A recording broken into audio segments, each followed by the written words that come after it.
Hello, guys. Good morning, good afternoon, good evening, wherever the time is, wherever you are watching me from, you are very welcome. All my viewers from all over the world, thank you. I realize that I'm having so many viewers from East Africa, and they are East African men. Thank you all for coming. You are all very welcome. East African men used to be my crushes before until I didn't see any of you to marry. So I just moved on. But let's get serious. How are you all doing? I don't know if anybody has noticed the popularity of coups generally now in West Africa. People begin to think that we all are now getting to a point where we think the only solution to African problems is a revolution. It's a revolution. It's a coup. It must be this because Western powers are imposing their errand boys on our countries. And I began to do a little research and to find out what exactly is the problem with us Africans. Why do we think that when people take over power extrajudicially, that there's something good about it? Like anything good can come from us abusing our own laws, from us abusing our own constitution. And I came across this concept of something called an economic hitman. And I realized that, honestly speaking, on the whole of the African continent, all of us are under the grips, apart from maybe one country or two. We're all under the grips of an economic hitman. So what exactly is an economic hitman?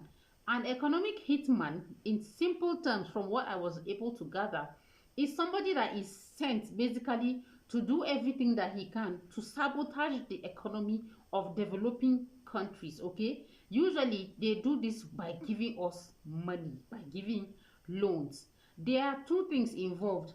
They know that we have resources, and they know that we have corruption. That corruption is a big problem in most African countries. And I don't know, why is it that wherever you see plenty natural resources, you are bound to find corruption there? I think the reason is because when there is a lot of natural resources, there is not going to be accountability, because the money that the government is using to run that economy is not gotten from the labor of the people. So therefore, the government will not feel an obligation to explain itself to the people. And once there's no accountability, corruption is going to thrive. But that's not my reason for talking about this video. So this economic hitman is somebody that would be sent by Western powers. Western power can be America, can be France, of course. But we have to also be careful with how do we make a scapegoat out of France for everything happening. We just say it's France that caused it. But that's not to say that they are a brood of saints. No. So a Western power will send an economic hitman to a country that they are targeting to come and insist on giving that country a loan.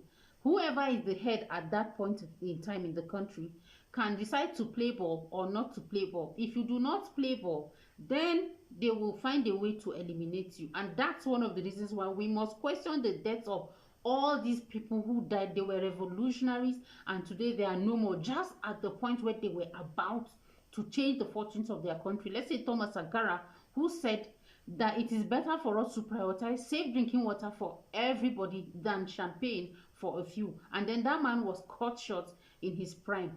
So if that African power or that the head of that developing country refuses to play ball, they will eliminate him. If he plays ball, fine and good, they will give him plenty of money in the name of loan. When they are giving that loan, they know exactly what they are doing. They know that that loan is 90% of the time, they are not going to use it to do what they say it's going to do. Don't they know that there's corruption in Nigeria? They know that there's corruption all over, and that if they give this money and say this money is for you to build critical infrastructure in your agri-economy or for electricity or whatever, they know that that money is not going to do that purpose. And they will give you the money. It will be so plenty that you cannot possibly pay. Most of these African countries are very rich in resources, but we don't have cash. We are literally insolvent. So they will give the money that your country cannot possibly pay. They will give plenty money that you not go fit pay that money. Therefore, you will have to pay them in resources. And for every $1 that they give, they will take up to $10 out of your country in resources. And therefore, Western powers have a vested interest in making sure that corruption thrives in African countries, so that they can extract as much resources as they want at any time they want. And if any leader does not play ball, he is going to just be shown the way out in one of their fantastic ways that they do it.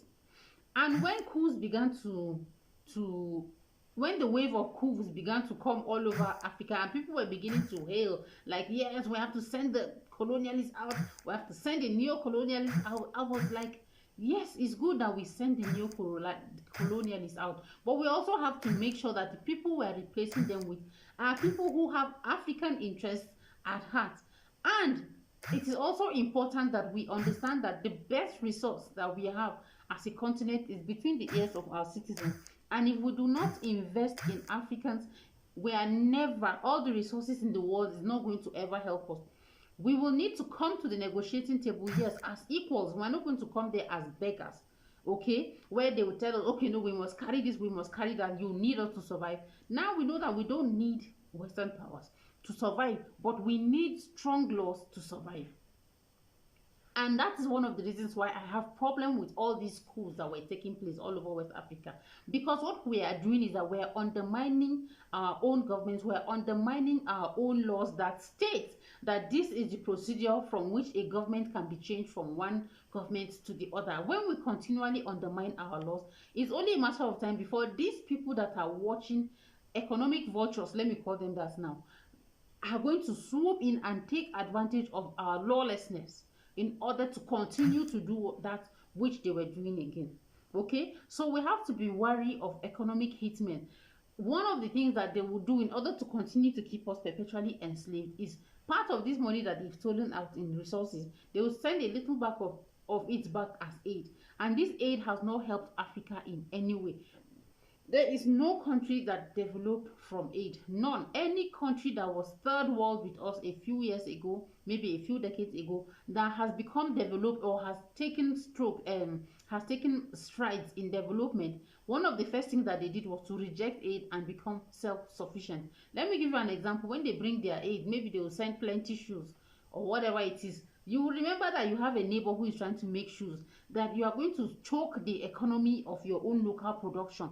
I don't know if I am making sense with you guys, but well, as much as people were welcoming the coups that were taking place all over Francophone Africa, me, I was not happy at all. And the reason is because we are undermining laws, and anything we need to do to strengthen institutions, to strengthen our laws in Africa, that is how we need to do to progress.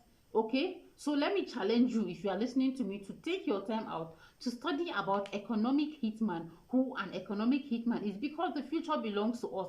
If we are ignorant about these tactics, then it means that they are going to continue to employ that tactic to put us wherever they want us to be. I hope I've made some sense for you today. Thank you for sticking with me to 8 minutes of the time that we spent together. I really appreciate it. If this is your first time of talking about the channel can grow, military can move to the point on this matter of one, economic backwardness in African countries, and appreciate it. I will see you all in my next video. Bye bye.